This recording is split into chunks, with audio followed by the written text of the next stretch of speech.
देखो क्या होता है ना, बहुत ही एकदम बिल्कुल देसी भाषा में और बहुत तरीके से आपको पढ़ाऊंगा, बिल्कुल अच्छा लगेगा आपको। सपोज करो ये हमारा क्या है, एक सिस्टम है, 2 जनरेटर है हमारे पास और ये बस है से, ये सारे के सारे क्या है, बस। जैसे नेटवर्क में हमारा नोड नहीं होता है वैसे कि वैसे बस है कि एक बस से बहुत सारी लाइंस हो सकता है, 2 लाइन 3 लाइन 4 लाइन कितनी भी लाइनें जा सकती है, तो इनको बोलते हैं, जैसे नेटवर्क में हमारा नोड होता था उस तरीके से ये क्या है, बसेस है। ये हमारी ट्रांसमिशन लाइन है और ये हमारे जनरेटर है। तो जनरेटर जो होंगे वो हमेशा कम रहेंगे, है ना। अब हर एक बस के लिए तो हम लोग जनरेटर नहीं बना सकते ना। जैसे सपोज करो कोई अपने शहर में होंगे तो बहुत दूर से एक या 2 जनरेटर से कनेक्ट होगा, बट ट्रांसमिशन लाइन या बस का तो बहुत ज्यादा मायाजाल फैला सकते हैं, तो इसलिए जनरेटर कम होते हैं। तो अब सोचो ये हमारा पूरा का पूरा सिस्टम है, इसको स्टडी करने के 2 तरीके, ये पूरा सिस्टम है थोड़ी देर के लिए, है ना। सपोज करो ये हमारा एक सिस्टम है, ये ठहरा हुआ पानी एक हमारा सिस्टम है। अब इस पे एनालिसिस करना है, तो एक एनालिसिस तो ये हो सकती है कि भाई ये जब ठहरा हुआ पानी रहे तब इसको हम लोग ले सिस्टम को और इस बड़े अच्छे से एनालिसिस करें कि इसका ढक्कन कैसा है, इसका शेप कैसा है ना। एक एनालिसिस क्या हो गई, है ना, एक तो ठहरे हुए पानी पे, और दूसरा एनालिसिस हो गया कि अचानक से सपोज करो बोतल गिरती है, उस सिचुएशन में क्या एनालिसिस होगा, है ना, ढक्कन खुलेगा या नहीं खुलेगा, वो एनालिसिस हो गई। तो हम ये बोल सकते हैं कहीं ना कहीं एक शॉर्ट समरी टाइप में कि भाई एक तो हम चाह रहे हैं कि नॉर्मल सिचुएशन में एक स्टडी करना चाह रहे हैं इस सिस्टम के ऊपर, और एक करना चाह रहे हैं एबनॉर्मल सिचुएशन में।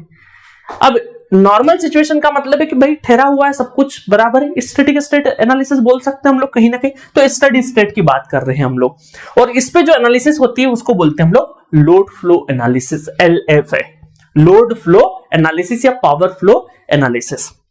अब इसके लिए क्या होगा, इस सिस्टम का हमें क्या करना पड़ेगा, नेटवर्क बनाना पड़ेगा। नेटवर्क के बाद हमें क्या करना, मॉडलिंग करनी पड़ेगी। मॉडलिंग के बाद हम क्या करेंगे, एडमिटेंस मॉडल में कन्वर्ट करेंगे।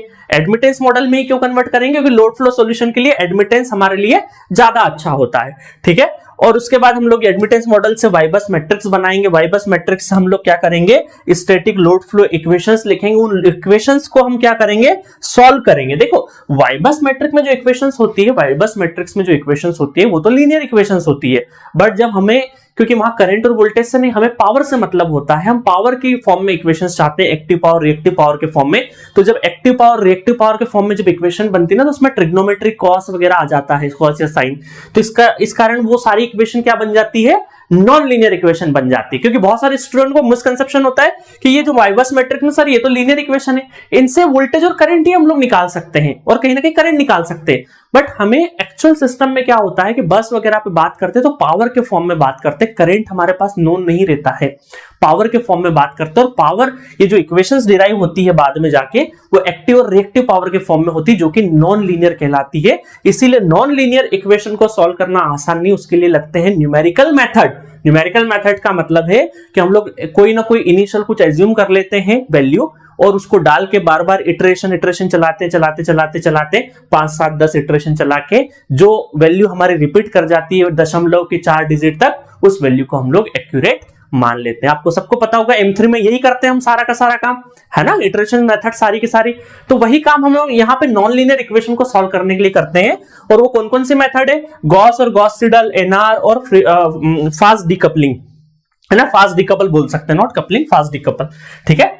तो गॉस या गॉस सिडल, न्यूटन रेप्सन या फास्ट डिकपल, ये 3 मेथड से हम लोग यहाँ पे लोड फ्लो सॉल्यूशन करते हैं। क्या यही है, नहीं, इसके अलावा भी बहुत सारी, बट अभी हमारे यूजी लेवल पे इतना ही हमें डिस्कस करना, और ये भी बहुत ज्यादा नहीं, क्योंकि यहाँ पे जो नंबर ऑफ बस मैंने बड़ी आसानी से 3 लिख दी ना, ऐसा नहीं होता है। एक्चुअल पावर सिस्टम में हजारों बस होती है, 500 बस, 700 बस, 1000 बस, 2000 बस, 3000 बस। तो इनको मैथमेटिकली मैन्युअली एनालिसिस करना बड़ा डिफिकल्ट होता है, इसके लिए लगता है प्रोग्रामिंग, है ना, क्या लगता है, प्रोग्रामिंग। और ये सारी इक्वेशंस को हम लोग प्रोग्रामिंग के थ्रू सॉल्व करते हैं।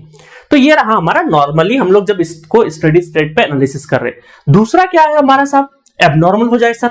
एबनॉर्मल मतलब क्या है कि फॉल्ट आ जाए, कहीं ना कहीं हमारे सिस्टम को कहीं ना कहीं गड़बड़ करते हैं, फॉल्ट एनालिसिस। फॉल्ट एनालिसिस के टाइम पे इस पूरे सिस्टम को हम काय में कन्वर्ट करते हैं, इंपीडेंस मैट्रिक्स में या इंपीडेंस मॉडल में। क्यों बोलते हैं इंपीडेंस, क्योंकि आपने देखा होगा जब भी हम फॉल्ट करते हैं तो फॉल्ट से करते क्या, मान लो 3 फेज फॉल्ट पढ़ा हम लोगों ने, तो फॉल्ट पॉइंट से ग्राउंड तक का इक्विवेलेंट रिएक्टेंस या इक्विवेलेंट इंपीडेंस फाइंड करते हैं। तो हमारा पूरा का पूरा फॉल्ट करंट कैसे लिखते हैं, सपोज करो मैं यहाँ पे लिखूं फॉल्ट करंट कैसे लिखते हैं, fault current equal to pre fault voltage upon X equivalent या फिर जेड इक्विवेलेंट। तो ये जेड इक्विवेलेंट है क्या साहब, ये क्या है, फॉल्ट पॉइंट से लगा के ग्राउंड तक का इक्विवेलेंट इंपीडेंस है। तो इंपीडेंस ओमिक वैल्यू में फॉर्म हो रहा है। तो इसीलिए इस वाले सिस्टम को हम लोग काय में, अब देखो फॉल्ट तो हमने 1 के 2 2 3 3 बस पे आता था तो हम तो बड़ी आसानी से कर लेते थे, बट इसको लार्जर एस्पेक्ट्स में देखना हो, है ना, लार्जर एस्पेक्ट में देखना हो तो प्रोग्रामिंग लगती है इसके लिए। और इसके लिए हमने क्या फिजिबल किया कि इंपीडेंस मैट्रिक्स बनाया, उससे बनाया जेड बस मैट्रिक्स। क्या बनाया, जेड बस मैट्रिक्स। वैसे अगर हम लोग गेट के सिलेबस को देखें तो आपको वाई बस से ज्यादा क्वेश्चंस आते हैं कंपेयर टू दी जेड बस। जेड बस से डायरेक्टली क्वेश्चन अगर मैं 25 साल का इतिहास उठा के देखूं तो 2 या 3 बार क्वेश्चन आए होंगे आपके जेड बस से, बट बहुत ही फ्रिक्वेंट आस्क्ड क्वेश्चन नहीं है। इस वजह से कई बार मैं ये ऑफलाइन वगैरह में टॉपिक नहीं कराता हूं, क्योंकि वाई बस मैट्रिक्स को फॉर्म करना आसान होता है कंपेयर टू जेड बस मैट्रिक्स। जेड बस मैट्रिक्स को बनाना थोड़ा सा डिफिकल्ट होता है, ठीक है।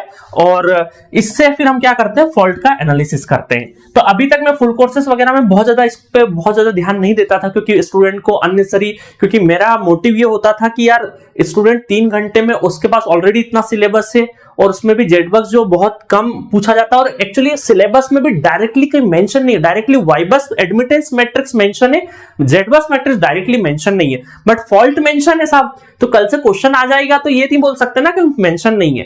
तो अगर देखा जाए एक तरीके से, एक पर्सपेक्टिव से देखें तो ये आउट ऑफ सिलेबस भी है, दूसरे पर्सपेक्टिव से देखें सर फॉल्ट तो सिलेबस का है, तो सिलेबस में भी है। तो स्टूडेंट को भी बड़ा मन में रहता था कि सर ये है नहीं है, तो मैं आज इस पे अल्पविराम लगा देता हूं, फुल स्टॉप लगा देता हूं। मैं क्या करूंगा, इस रैंक बूस्टर में जेड बस मैट्रिक्स भी पढ़ा दूंगा आपको, ठीक है, बहुत ही आसान तरीके से, है ना। बहुत टिपिकल वो बुक्स वगैरह में जो लिखा जाता है, बहुत लंबे घंटे नहीं लूंगा मैं आपके, बहुत ही शॉर्ट सिंपल तरीके से इतना नॉलेज दे दूंगा जिससे आप न्यूमेरिकल आसानी से बना ले जाओगे, ठीक है।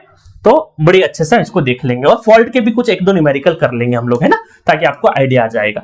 तो ये 2 स्टडी होती है ना। तो हम लोग क्या करते हैं, लोड फ्लो के लिए एडमिटेंस मॉडल सक्सेसफुल है और हमारा फॉल्ट एनालिसिस के लिए इंपीडेंस मॉडल। उसका रीजन भी मैंने बता रखा आपको फुल कोर्स में कि हम लोग इधर एडमिटेंस मॉडल लेते हैं, क्योंकि उधर शंट पैरामीटर जिसमें हम लोग इक्विवेलेंट पाई को ज्यादा कंसिडर करते हैं इक्विवेलेंट टी से। ये सब चीजें मैंने आपको फुल कोर्स में बता रखी है, तो अब मुझे यहाँ पे बहुत ज्यादा दोहराने की जरूरत नहीं है, ठीक है, क्योंकि मैं चाह रहा हूं कि थ्योरेटिकल पोर्शन थोड़ा सा कम से कम रहे तो अच्छा है, ज्यादा हम न्यूमेरिकल पे फोकस करें।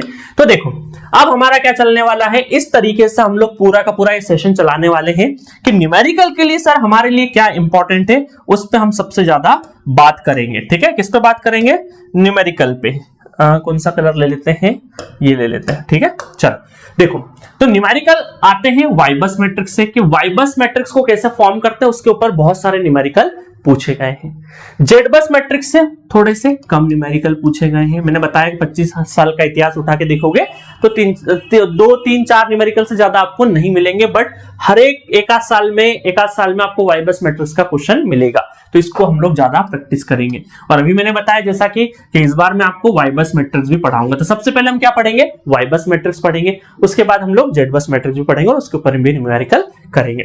फिर तीसरा आता है लोड फ्लो इक्वेशंस। ये लोड फ्लो इक्वेशन को डिराइव वगैरह तो नहीं कराऊंगा, ऑलरेडी मैं फुल कोर्स में सब डेरिवेशन वगैरह करवा चुका हूं।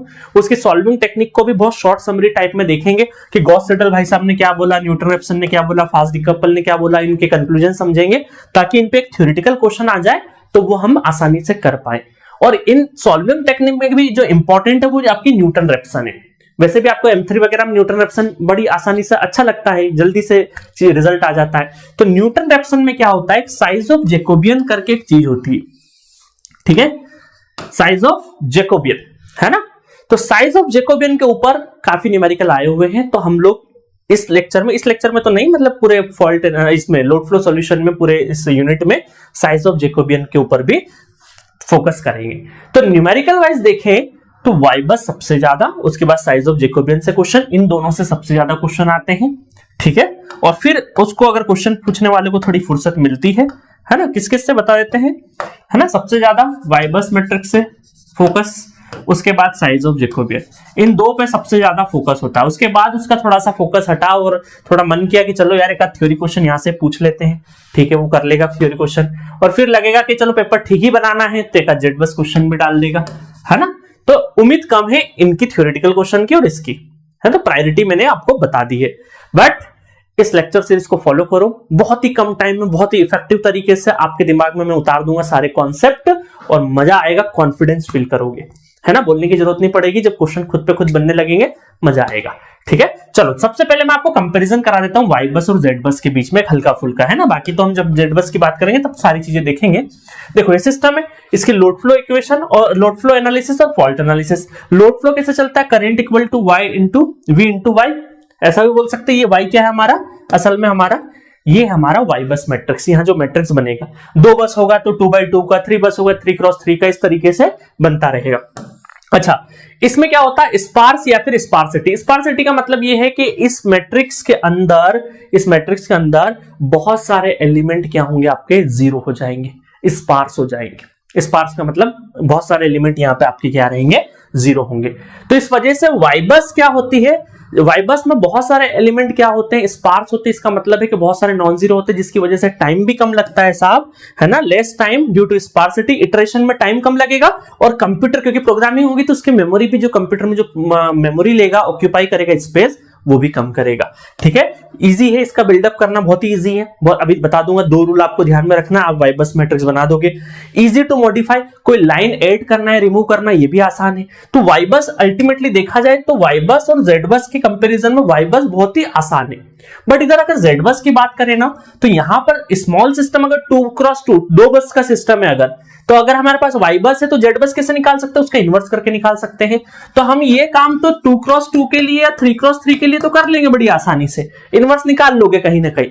बट जैसे जैसे आपकी बस बढ़ी, क्योंकि एक्चुअल पावर सिस्टम में तो 2-3 बस थोड़ी होती है, हजारों बसें होती है, तो फिर ये इन्वर्स करना बड़ा आसान नहीं है। तो स्मॉल सिस्टम, 2 बस सिस्टम का अगर सिस्टम है थ्योरेटिकल, तो आप इन्वर्स करके निकाल सकते हो, अदरवाइज आपको जेड बस को बनाना पड़ेगा, और इसके लिए चाहिएगी एल्गोरिथम, एक एक करके स्टेप बाय स्टेप इसके प्रोसेस है, जो कि वाई बस के कंपैरिजन में डिफिकल्ट है। बट ऐसा भी नहीं है कि इम्पॉसिबल है सीखना, सीखा जा सकता है, बट इसके कंपैरिजन में डिफिकल्ट है, इसलिए इसको हम थोड़ा सा साइड में रखते हैं। बट इस बार इस रेन बूस्टर सीरीज में जेड बस को भी अच्छे से पढ़ा देंगे, ठीक है।